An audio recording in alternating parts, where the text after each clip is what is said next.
On se dit jamais que ça peut nous arriver à nous. En fait, c'est tellement arrivé vite. À 15h, j'allais partir au travail, je conduisais pour aller au travail et puis à 23h, 23h30, je me retrouve en cellule, avec un officier, de la police d'immigration américaine, et je vois qu'il commence à sortir, les menottes au niveau des hanches, au niveau des mains, au niveau des pieds et je les regarde, je fais: «Les gars, enfin je pense que je suis pas non plus un criminel dangereux», Ils me disent juste: «Bah, c'est le process, on fait comme ça monsieur. On vous emmène, direction, le centre de détention». Je suis Julien Pereira, j'ai 26 ans. J'étais joueur et entraîneur de tennis aux États-Unis pendant presque 7 ans. Je me suis fait arrêter, par la police de ICE.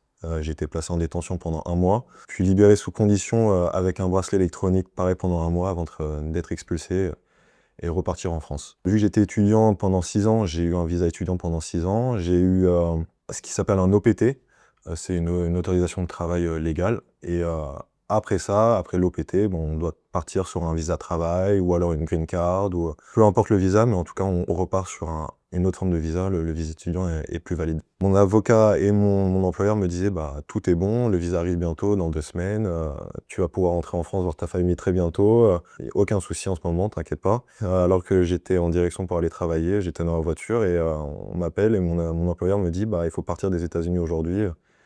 On a eu un petit problème avec le visa, ça a pris plus de temps que prévu et du coup, il faut partir aujourd'hui. Et j'ai eu un message de l'avocat, le process, a pris du retard, si tu dépasses le 4 mars, tu es illégal et du coup, le visa sera annulé automatiquement, du coup, il faut partir avant la fin de la journée. Je vais pas essayer de rester 1 jour de plus, 2 jours de plus. Donc il y avait 2 options, soit partir au Mexique, soit partir au Canada. La France, c'était pas possible, j'allais partir trop tard. J'habitais dans le Connecticut à Stamford. Dans le Connecticut, c'est à peu près à 40 minutes au nord de New York. Ça fait 7 ans que je bataille pour avoir tous mes papiers, pour rester dans la légalité. C'est pas maintenant, aujourd'hui, que je vais décider de rester illégalement. Je conduis à peu près 6 heures de Stamford à la frontière à Champlain, au Canada. Et du coup, j'arrive au côté canadien, où donc en fait, je montre mon passeport, ils voient que le visa va se dépasser.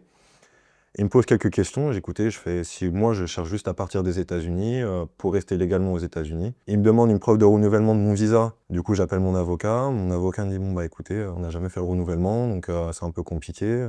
Et en fait, j'apprends là-bas que j'étais illégalement aux États-Unis pendant, ouais, quasiment 6 mois, quoi. Alors du coup, je retourne au côté américain, j'essaie d'expliquer ma situation. Je veux juste partir des États-Unis pour rester en règle dans le futur aux États-Unis et du coup, ouais, c'est là, on m'emmène dans une salle d'interrogatoire avec un officier, ça commence à vous poser des questions un peu plus hardcore. Après, ils nous demandent de vous donner le téléphone, l'ordinateur, toutes nos affaires, tous les mots de passe. En fait, ils vont tout fouiller derrière. On se dit jamais que ça peut nous arriver à nous. En fait, c'est tellement arrivé vite. À 15h, j'allais partir au travail, je conduisais pour aller au travail et puis à 23h, 23h30, je me retrouve en cellule, avec un officier, de la police d'immigration américaine, à l'autre bout de l'État de New York. J'essaye de partir en fait, très clairement, ils s'en fichaient. Ils m'ont placé en cellule, d'isolement pendant 3 jours, pour attendre la décision du juge. C'est du stress, c'est surtout de l'incompréhension, on comprend pas vraiment. En fait, tout va tellement vite. C'est un lit en métal, lumière tout le temps allumée, il y a pas de douche, il y a rien, comment c'est possible? Qu'est-ce qui est en train de m'arriver là, en fait? J'ai demandé directement à voir mon avocat, à voir, l'ambassade directement et ils m'ont dit très clairement, en fait, les droits américains, s'imposent pas pour vous, vous êtes, le droit d'immigration, c'est différent. Et du coup, non, j'ai pas pu appeler, directement l'ambassade ou mon avocat. J'avais pas mangé pendant longtemps parce que j'avais conduit pendant 8 heures de suite et j'ai l'impression que je vais faire un malaise, quoi.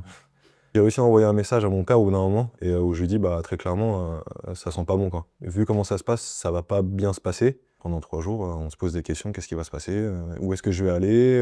Je me dis: «En même temps, je suis français, pourquoi ils me retiendraient? J'ai pas de casier judiciaire, je paye mes taxes». Donc en fait, on se dit: «Tout va bien aller» parce qu'ils ont rien contre moi au final et au final, tout va mal. Donc moi, je vois pas le juge, hein, c'est les officiers de ICE, de la CBP qui viennent me voir, qui ouvrent la cellule. Je fais: «Écoutez, monsieur Pereira, vous allez transférer, à la prison de Batavia». Et je vois qu'il commence à sortir, les menottes au niveau des hanches, au niveau des mains, au niveau des pieds et je les regarde, je fais: «Les gars, enfin, je pense que je suis pas non plus un criminel dangereux». Ils me disent juste: «Bah, c'est le process, on fait comme ça, monsieur. On vous emmène, direction, le centre de détention, à Batavia». On prend le fourgon, on conduit à peu près 2 heures, 3 heures, vraiment dans la campagne de l'État de New York et on voit des miradors, on voit des grillages, des barbelés, et on se dit: «Mais en fait, je suis en train d'arriver où là, en fait?» Donc dès qu'on passe, les barrières, du centre pénitentiaire, on arrive dans ce qui s'appelle le processing, du coup. On donne toutes nos affaires, on enlève nos montres, nos téléphones. On donne toutes nos informations, le nom de nos parents, la nationalité de nos parents, notre religion, notre orientation sexuelle, on donne tout, en fait. On nous donne l'attirail du pénitencier, tenue bleue, orange ou rouge, ça dépend de votre casier. Les bleus, c'est pas casier judiciaire. Il y avait une tenue orange pour ceux qui avaient des délits mineurs, type possession de drogue, dépassement de vitesse, DUI, ce qui est conduite sous influence. Et puis après, il y avait les rouges qui étaient là, des casiers un peu plus compliqués, un peu plus des délits un peu des félonies. Et puis derrière, il y avait les marshals, qui étaient eux, par contre, c'était des unités totalement à part. Ça, c'était des meurtriers, des pédophiles. On n'était jamais mixé avec ces personnes-là. En fait, tout va tellement vite, mon cerveau est un peu gelé, je comprends pas. En fait, c'est dès qu'on me lâche dans l'unité où il y a 80 mecs qui vous gueulent dessus, où je me dis, putain, en fait, c'est vraiment en train de se passer, quoi. Dans ce centre, je vais rester à peu près 2 semaines. C'est 2 semaines très longues, on sait pas vraiment ce qui va se passer. En fait, on n'a pas de vision. La seule vision que j'avais, c'était, on m'avait planifié, il me semble, pour le 17 mars, une audition devant le juge pour sortir sur libération conditionnelle, où au final, 3 jours avant, on décide de me transférer de prison et du coup, audition totalement annulée. On va nous chercher dans l'unité, ils vont prendre 15 mecs dans l'unité. Messieurs, veuillez nous suivre, vous allez signer des papiers. Et on regarde sur les papiers, c'est soit en fait on part en Californie, soit on part au Texas. J'essaie d'appeler mon avocat qui me dit je comprends pas vraiment ce qui se passe. En tout cas, faut pas partir au Texas parce que le Texas, il n'y a pas de libération conditionnelle. Mon avocat essaie de tout faire pour partir en Californie et c'est ce qui s'est passé en tout cas. On récupère nos affaires, on nous met dans un bus, il y a 2 bus qui partent direction l'aéroport régional. On attend l'avion qui arrive pour aller en Californie. On arrive en Californie sur l'aéroport de San Diego. Pareil, on est transféré en bus, après en fourgon. On arrive dans le centre de Otay Mesa. Et pareil, là, c'est un centre immense, beaucoup plus grand que Batavia. On repart dans le même truc, le processing. On donne notre nom, nos affaires, notre religion, tout. Tout ce transfert dure à peu près un peu plus de 24 heures. On dort quasiment pas, on mange quasiment pas, on boit quasiment pas. On est épuisé. On a juste envie de retourner dans la cellule pour être tranquille, quoi. En termes de détenus, il y avait beaucoup de latinos d'Amérique centrale, Honduras, Mexique, des Africains, des Russes, des Turcs. Très clairement, les Européens, j'en ai pas vu. J'ai vu quelqu'un du Kosovo, quelques Géorgiens, mais à part ça, non, pas d'Européens. J'ai beaucoup échangé. En fait, c'était la seule chose qu'on avait à faire. On parlait entre détenus. Il y avait des histoires, franchement, où un Érythréen, ça faisait 5 ans qu'il était déjà détenu avec ICE, qui a pas fait son service militaire en Érythrée, régime dictatorial là-bas. Si on fait pas le service militaire, on peut pas retourner là-bas, on fait de la prison directement. Dans le nouveau centre, on est en cellule la moitié de la journée, donc à peu près 12 heures par jour, on est dans la cellule. La journée commence environ vers 4h30, 5h, je me rappelle plus exactement des horaires. On nous donne à manger dans des plateaux. On nous donne des briques de lait le matin, 3/4 du temps elles sont périmées, des flocons d'avoine, bon, c'est pas assez, très clairement c'est pas assez, j'ai perdu pas mal de poids et la plupart des gens qui sont là-bas perdent beaucoup de poids. C'est de la nourriture très basique.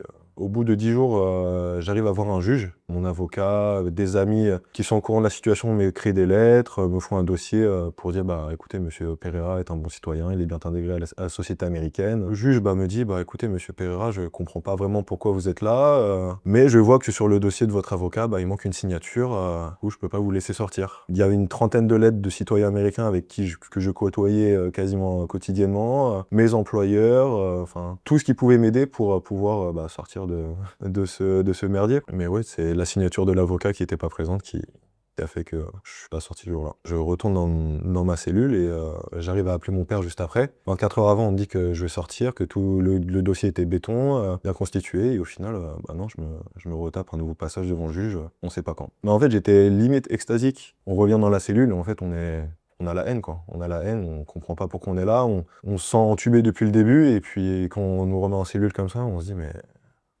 il continue de mentir partout, en fait. C'est du mensonge à longueur de journée. Je repasse une nouvelle fois devant le juge, peut-être une dizaine de jours après. Du coup, le juge arrive à accepter, il accepte. Vu que j'avais pas de casier judiciaire, c'était libération sous 5 000 $. Ils avaient considéré que j'avais un risque de fuite, du coup, bracelet électronique. Et je suis libéré, l'audience était le vendredi, et je suis libéré le lundi à la station de bus avec la frontière mexicaine. Et ils me rendent mes affaires, mon ordi était pété, ma montre était cassée, rien n'a été volé, mais plusieurs choses de cassées. Et en fait, pareil, on nous met les menottes, le bracelet électronique, on nous envoie dans un fourgon et on nous relâche devant tout le monde à 3h du matin sur la station de bus. Je suis jamais venu en Californie, je connais personne ici, il est 3h du matin, j'ai pas d'argent, j'ai pas de papier d'identification, j'ai rien et je sais pas comment je vais faire. Je sais pas comment je vais faire. On m'a rien rendu. Ils ont gardé le passeport, permis de conduire américain, carte d'identité française. Donc en fait, j'étais dans la rue avec aucun papier, sachant que je vivais à New York et que là, j'étais en Californie. Une association de Français en détresse à San Diego qui travaille avec le consulat, du coup, que mon père avait déjà contacté avant. Donc en fait, je charge mon téléphone, le taxi est part directement dans cette direction-là, et j'envoie des messages, bah écoutez, monsieur, je viens d'être libéré, si vous pouvez m'héberger ce soir, bah, ça serait incroyable. Donc en fait, il me file 50 balles, et puis je donne 50 balles au taxi, et c'est comme ça en fait que j'ai été logé la première nuit. C'est l'association qui travaille avec le consulat, du coup. Mes parents ont fait beaucoup de forcing au niveau de l'ambassadeur, au niveau des consulats. Ils ont pas fait grand-chose. Enfin, même s'ils ont essayé, je pense qu'ils pouvaient pas faire grand-chose de toute manière. Personne n'avait vraiment idée de ce qui se passait. Mon cas était assez spécial. Il y avait plusieurs Français qui ont été arrêtés par ICE avant, mais c'était des cas de trafic de drogue, qui passaient la frontière. Mon cas était assez spécial. Pour retourner à New York, je me présente à l'aéroport, j'ai écouté, monsieur, ICE m'a donné un papier qui me dit, bah, je peux passer à travers la TSA, du coup, ce qui est la sécurité d'aviation américaine. Je montre le papier et ils me regardent tous, ils me font, bah, j'ai jamais vu ce papier-là, vous avez un bracelet électronique, monsieur, vous avez pas papier. On sait pas comment ça se passe pour vous, monsieur. Le procès change tout le temps. Donc en fait, je passe 5 heures à l'aéroport où en fait ils me fouillent le sac, tout partout, et ils me disent, bon, bah, on sait pas si vous pouvez passer, on va faire des appels. Même l'administration américaine est perdue. Je passe la sécurité, on me laisse passer. Je prends l'avion avec le bracelet électronique, je me dis, j'espère qu'il va pas sonner dans l'avion quand même, ça serait un peu bizarre, donc j'avais un peu peur de ça. J'arrive à New York, une amie vient me chercher, qui me dépose chez moi, et je me pose sur le canapé, il y avait vue sur la mer, je me rappelle, c'était assez sympa. Il s'est passé un mois où j'ai pas pu process. En fait, j'étais tellement dans le mindset de vouloir sortir, que j'ai pas vraiment compris ce qui se passait. Je voulais oublier tout ça, mais au final, le cerveau marche pas comme ça. J'ai eu un mois en libération conditionnelle aux États-Unis. Du coup, j'essaye de sortir, de voir mes amis, mais au final, j'ai pas dormi pendant un mois. J'arrivais pas à dormir. J'étais stressé, j'avais des coups de stress. J'allais à la muscu, j'entendais des bruits de chaîne ou des bruits de métal. Ça me faisait peur parce que ça me rappelait les portes de détention. Non, j'étais pas bien mentalement. J'ai encore des petits moments où parfois je me dis, bon, c'est assez spécial ce qui s'est passé quand même, mais non, globalement, oui, ça m'a traumatisé. Oui. On nous donne à peu près 3 semaines pour partir. On m'avait donné jusqu'au 13 mai pour partir. J'avais acheté mon billet d'avion, tout. Et du coup, on vend toutes nos affaires, on sous-loue l'appartement, on vend la voiture, on ramène l'argent qu'on a gagné en France, enfin aux États-Unis en France. C'est un jour avant de partir, on nous rend le passeport, on nous enlève le bracelet électronique, on peut repartir en France, sauf que mon passeport a été annulé. Donc en fait, j'ai dû aller au consulat de New York, faire un laissez-passer, et puis pouvoir rentrer en France avec ce laissez-passer. Je retourne en France le 14 mai. Je montre mon laissez-passer à la douane française, à la frontière. Et puis bah, je revois mes parents, bonjour. J'ai pas bien dormi pendant tout un été aussi, où je dormais très peu, j'arrivais pas à dormir, je stressais. Je suis allé voir mon docteur qui m'avait prescrit quelques médicaments qu'au final j'ai jamais pris. Je me suis juste dit, bah, le temps va me faire oublier, ce qui est pas vrai du tout au final. Ça n'a pas forcément changé mon regard des États-Unis. C'est un pays que j'adore au final. Mes meilleurs amis sont là-bas. J'ai un peu découvert la vie d'adulte là-bas, la vie active là-bas. Donc non, ça n'a pas forcément changé mon point de vue. Ma vie en France, je suis courtier d'affaires dans l'aviation privée. Plus rien à voir du coup avec le tennis.